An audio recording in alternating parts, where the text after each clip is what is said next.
Miss ইউনিভার্সের মঞ্চ থেকে বহিষ্কৃত হলেন পানামার প্রতিনিধিত্বকারী ইতালি মোরা।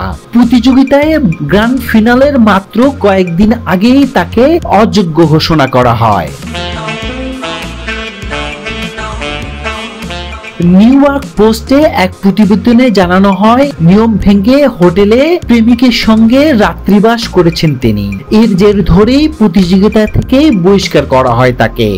Universe Panamá 2024 y hoy estoy en INAO para contarles। সংবাদ মাধ্যমের প্রতিবেদনে জানানো হয়েছে, ইতালি মোরা প্রেমিক জুয়ান আবাদিয়ার সাথে মেক্সিকোতে আলাদা হোটেল রুমে আয়োজকদের অনুমতি ছাড়াই থেকেছিলেন, এমনটি অভিযোগ উঠেছে তার বিরুদ্ধে। প্রতিবেদন থেকে আরো জানা গেছে, প্রতিযোগিতা শুরু থেকেই বিতর্কে জড়ান 19 বছর বয়সে এই সুন্দরী। মোরার দাবি, তার জন্য সঠিক পোশাকের ব্যবস্থা করেনি মিস ইউনিভার্স পানামার আয়োজকরা, তাই বাধ্য হয়ে তার প্রেমিক জুয়ান আবাদিয়াই $7,000 খরচ করেই ক্যালোনিনা হেরেরায় ডিজাইন করার পোশাক কিনে দেন প্রতিযোগিতায় পরার জন্য।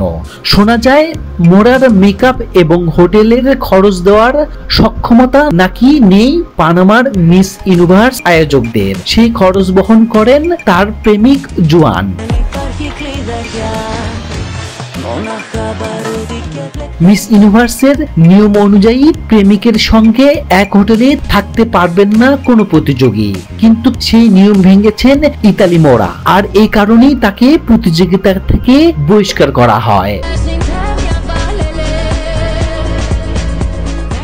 এদিকে আয়োজকদের পক্ষ থেকে বলা হয়, মোরার ব্যক্তিগত অপরাধ, এজন্যই তিনি বাদ পড়েছেন প্রতিযোগিতা থেকে।